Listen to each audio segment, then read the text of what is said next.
everybody, and welcome to Senior Susie Stamps. I'm Julia, and I'm glad you're here with me today. I have some fun cards for us, and these cards are going to be going to the nursing home for the birthday party that the women of my church participate in.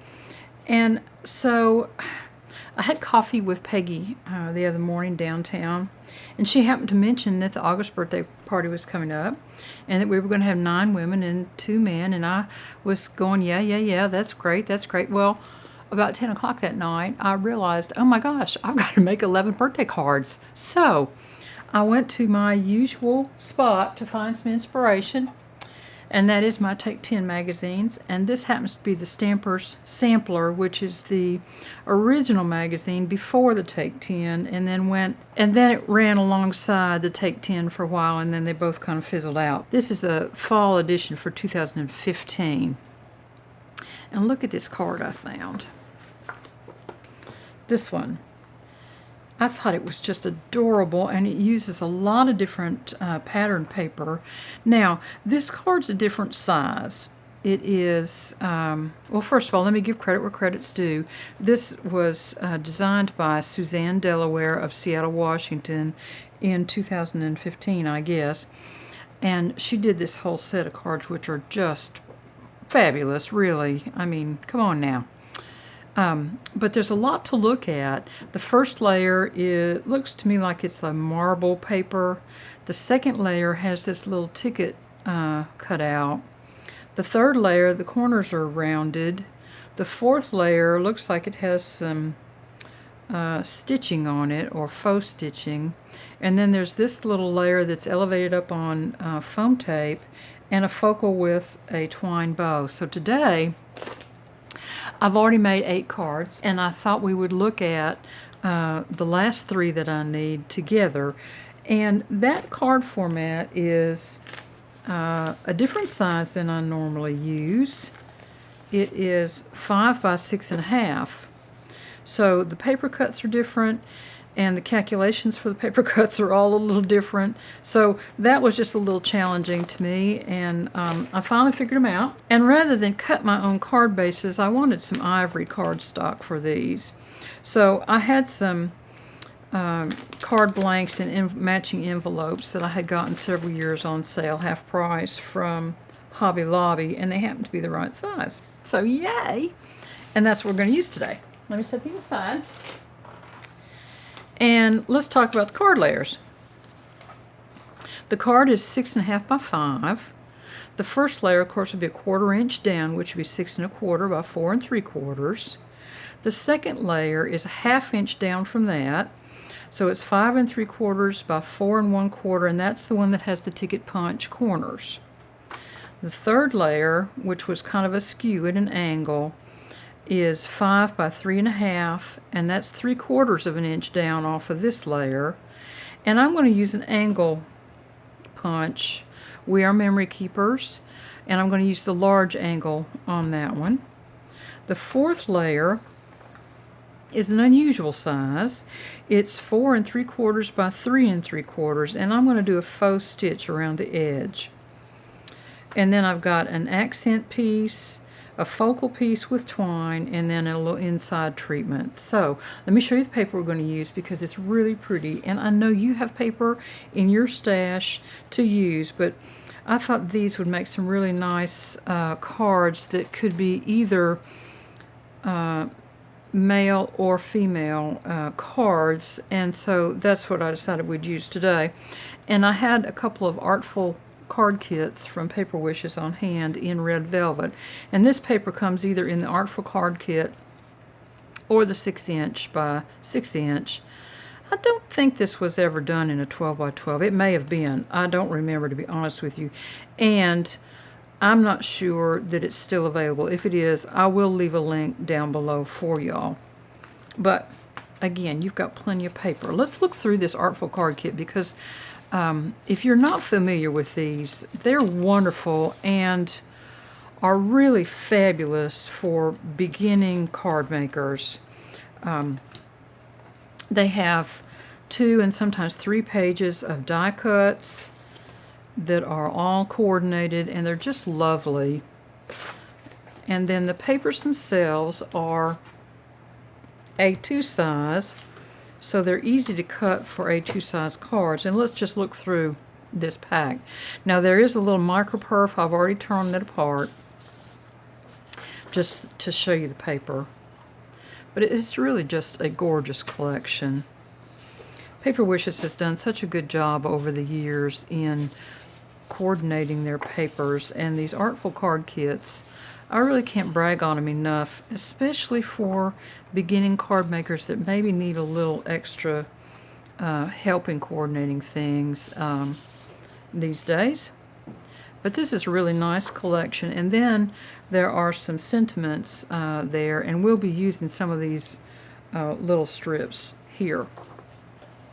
So let me see, what else do we have here. I have a tracing wheel. This is a vintage tracing wheel that I got from eBay, and it has very, very sharp tines, and that's what I was looking for when I bought it. I also have my Tim Holtz ruler that has a metal edge on it. I recently got these Cutter Bee scissors, which are absolutely fabulous. If you don't have a pair, I can highly recommend them. I'll leave a link for that below as well. So let's see what else we're going to use. I have some twine. My mother was a weaver, and this came out of some of her stash, and so whenever I use it, I am always reminded of the rugs that she wove and that she would have used this type of twine for. So that brings some enjoyment to me personally when I make cards out of her supplies. I have some 2mm gems and my jewel picker. This is a Marvy jewel picker. I've left the link down below several times, but I will leave it again down below today. And then I've got my focals picked out. I've already made some nice twine bows to use. I have a couple of just generic sentiments. It's Your Day and Celebrate.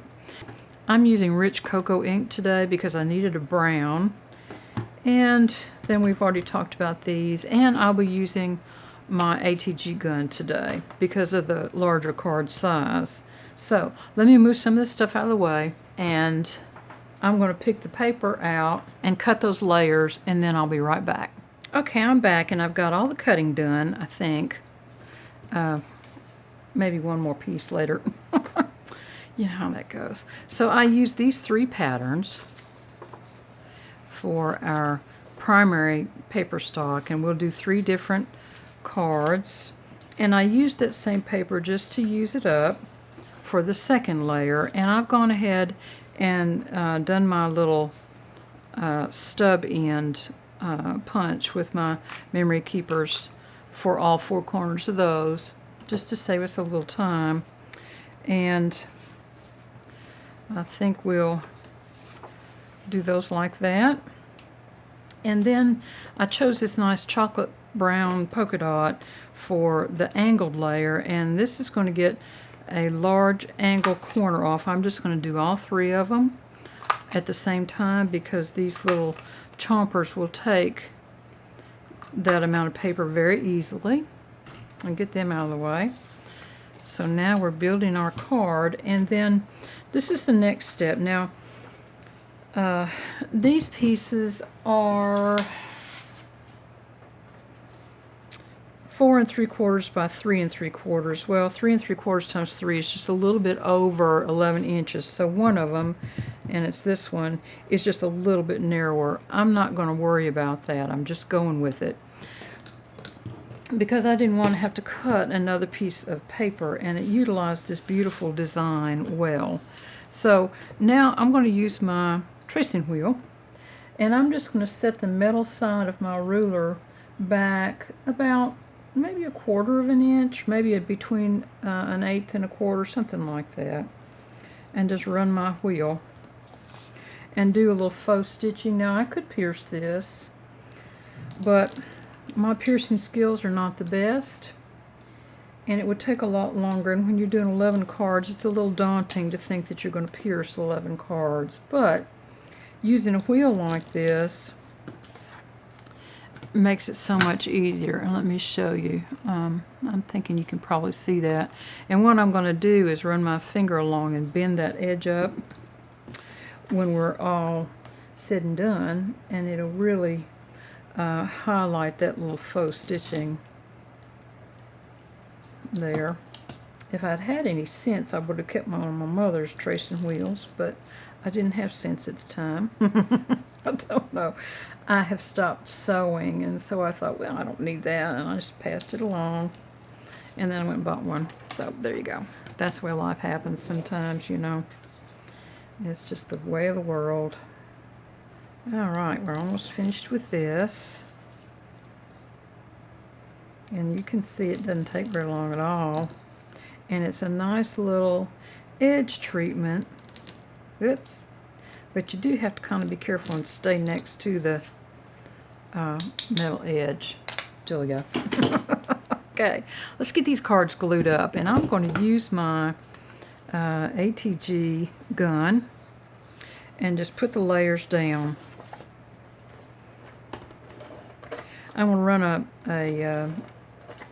a run of ATG tape around the outside, and then because there's so many layers, I'm just going to put a big X right down the outside there. And I'm going to put an even border all the way around, she said. That's one nice thing about ATG. Usually it will release without a whole lot of trouble. Some of these tape runners can get really tacky and they don't release very well, and when I make a boo-boo then it's like, well, start all over again. But usually with my ATG I'm pretty good on that. Now this layer with the little ticket stub edge, I'm going to do the same type of tape pattern all the way around the outside edge, and then a big X in the middle.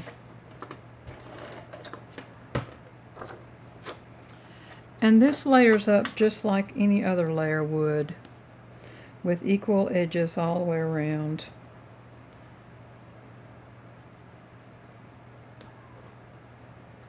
This one, however, with the little dog ear, goes at an angle.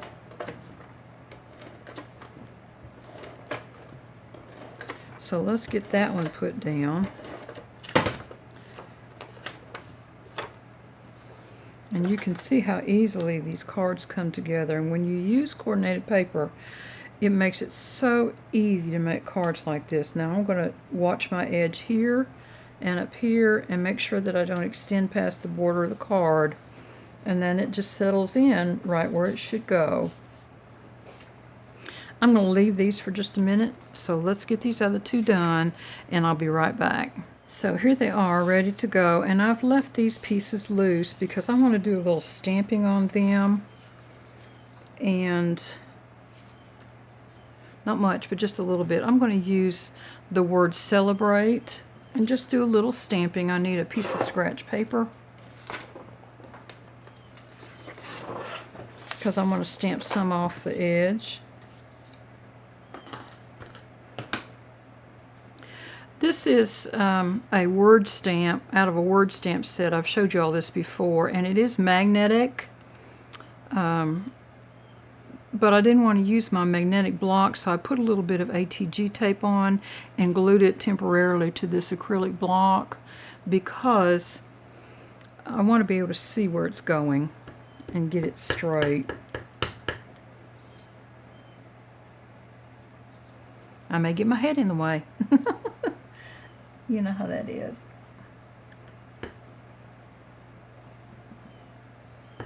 I'm just adding a little sentiment, an extra little bit here and there.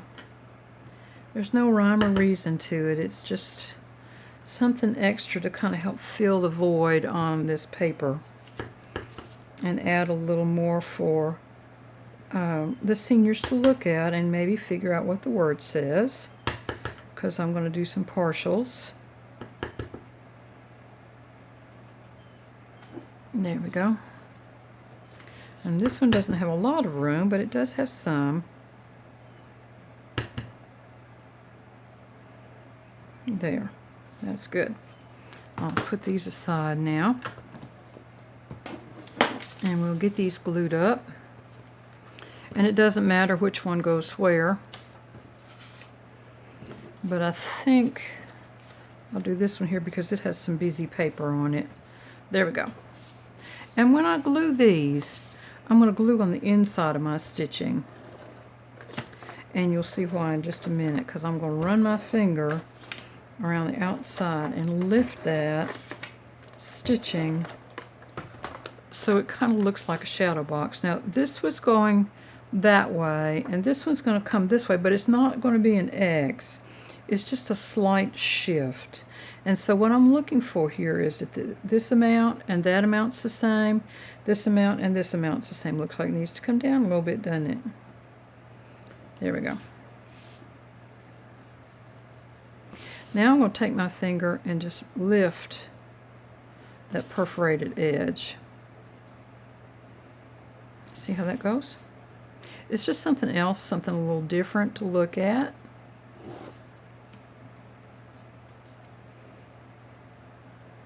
There. And see how much dimension that adds to the card? Alright, let's get these glued down. I'll be right back. Okay, so here are these 3 cards so far. And I'm going to bring back now the focal points. And I've already foamed up some of these pieces. So now we're looking to see which card they'll best suit.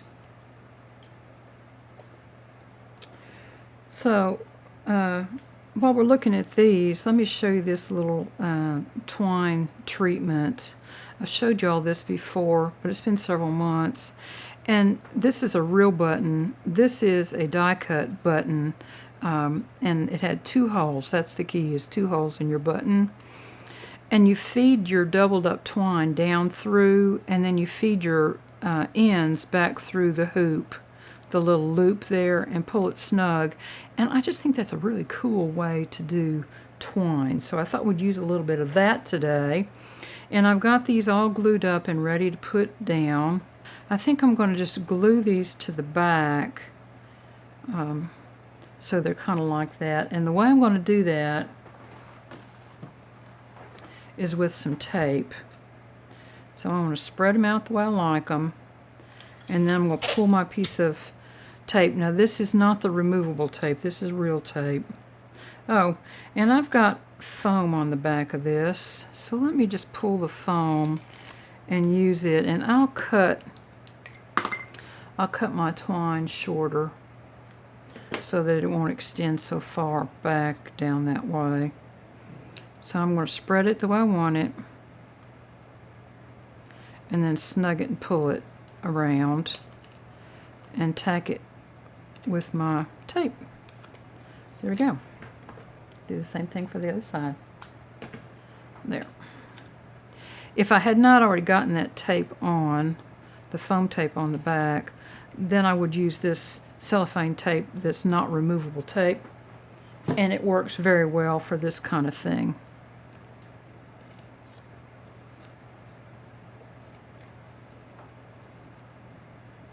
There. And then that'll sit inside here. So let me flip that up, and let's go ahead and get this one on the road because that tape is now exposed. So I'm going to angle this just a little bit, and I'm going to glue this piece down flat. I'm going to use art glitter glue for that because I want it to grab so that I can turn loose of it and be done with it.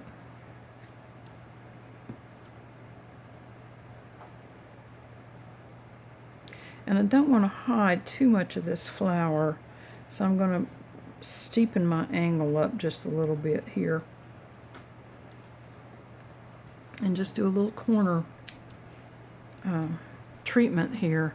Now I'm going to put some extra glue on here since I've got the twine holding it up just a little bit. And I'm going to get my tweezers to help with that because it's a little hard to get these placed in just the right spot. That little extra glue gives you a little wiggle room on that foam tape. There we go. Now that'll sit up just fine, and I'm thinking we might use Best Wishes up here in the corner, and I'm going to trim that with my new Cutter Bee scissors that I absolutely love. My friend Gloria in Australia has been talking about her Cutter Bee scissors, and I first saw them on Natasha Foote's channel, and I thought, ooh, I need to check into those. Well, Gloria has just been absolutely bragging about hers, so I went ahead and bought mine, and I am delighted. I can't tell you, I'm delighted with them. Now, I want that to set up, and I want to have a little extra color underneath here. So let me go, that's not going to do it. Let me go look for another little piece of paper. I'll be right back. Let's try this piece of green, and I'm just going to put some some art glitter glue on that.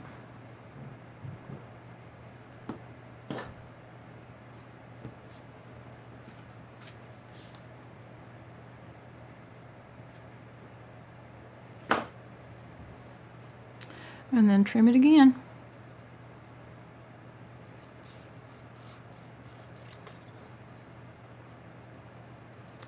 And because it's double layered, it gives it a little bit more substance, so I'm going to put that up on a little piece of foam tape. And then I'm going to use yet another angle across that way. Now, on the inside of this one, I'm going to do another little button here, and maybe this die cut little flag, just for a little corner treatment on the inside of this card that kind of pulls it together a little bit, and maybe a little red flower, I think. Yeah, I think that will be just fine. When the ladies get these cards to take to the nursing home, because they'll take them with the gifts that they'll take to the resident, they have a sticker that goes on the inside of these cards that has a sentiment on it, and so I'm not going to do any sentiment stamping on the inside of these cards, and I want to leave plenty of room for them to put their sticker on. My friend Peggy types it up on her computer and then puts it on there for them. There we go. Now, I'm not sure about this little piece here, whether we even need it with that other twine, and I'm thinking we don't, so that's an extra one. But there's card done. Let's look at this one and see where it's going to go. Again, I've got foam on the back of this. Let's get that put down. These die cuts that coordinate with the paper make this card really, really easy to put together, and it's a good card if you're trying to use up some paper, which of course I am, because I have way too much paper in the studio. I'm thinking somewhere along the lines of that would be nice. And then I also have a little butterfly, and I have a butterfly in green, so I think I'm going to use the green butterfly. I'm going to put it up on a little piece of foam, and I think I'll use that little piece that I just tossed over there a minute ago. Might as well use it. And if I do it like that, then hopefully I can lift the wings a little bit. One nice thing about not having to mail cards is you don't have to be so concerned about the amount of foam tape that you use. There. And now let's see what sentiment we're going to put on this card. And I think we'll do Happy Day. And I'm just square cutting the ends on these and not worrying about fussy cutting the round edges. And on this one, I do want to elevate it up also. So let me put it on a piece of white cardstock.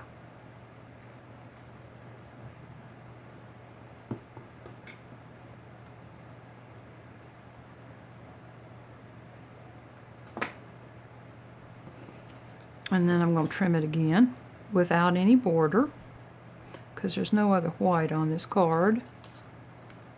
And I don't want to add any here. And that gives me the structure for my foam tape, you see. and Happy Day.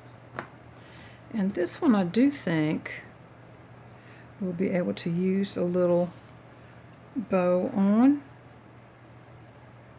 somewhere. Maybe up here would be good. For sure, I want to put a flower up there. Where are they? And I think maybe a little red one. Yeah.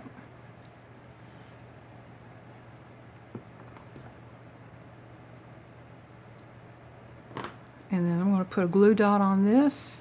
And I have some little mini glue dots here that I found in my stash when I was replacing my regular glue dots. And I thought, well, let's get those out and use them. There. Card 2. And on the inside, I found this little swirl piece that kind of goes with that. So I'm going to do that. And a little green flower, since that's a red flower, and a little red butterfly, since that's a green butterfly. So what do you think? Let's put that down in the corner, and this card will be finished. There. So there's the inside, and the card's finished, except for my little red gems. Now let's look at this one. This is a big, big, big flower, and it needs to go on this side, so I'm going to go ahead and put it down. I've already got foam on it. There we go. And I thought maybe I would put a little tag. I'm not really sure. I'm not sure it needs anything else because this flower's pretty impressive. But it does need a little sentiment at the top. And I think I'll just glue that down to begin with, and then we'll just have to cut it one time. Because I'm definitely going to put that up on foam tape as well. And I'm going to put that up in this corner. And maybe a little small butterfly on that one, perhaps. Right there. I think so. When you have your little bits and pieces all ready made up like this, it makes making a bunch of cards a lot easier. And that's why I went ahead and tied all my bows and had my foam tape all done and what have you. So that's a good way to use up your little extra pieces of die cuts. These die cuts actually came out of the first Artful card kit that I broke into. And so I have the ones for the one that I'm using the paper out of. I still have all of those die cuts as well. However, I do have some of that 6x6 paper, so I'll be able to use those up. I also have quite a bit of scrap left from these cards, so you may be seeing some extra use of those scraps over on the Facebook page, because you know how I am. I don't like to put scrap away. I like to use it up. So here's these cards finished, except for the little gems. All right, now let me show you all the cards. I can't wait. I'm so thrilled with these. I hope you all like them. And I hope you have enjoyed making these with me today. So, okay, here's the first 3 that we just finished. Hang on. Here's one for the men. And here's the other one. I don't have enough room on my desk. And here's one. And you can tell they're all the same format. They're just totally different cards from one to the next. This one has a big butterfly on it. Let me know what you think. I'll post pictures of each of them over on the Facebook page so you can get a closer look if you want to. But there they all are, and I hope you had a good time today, and I hope you have a wonderful week this week, and I'll talk to you again soon. Bye-bye, everybody.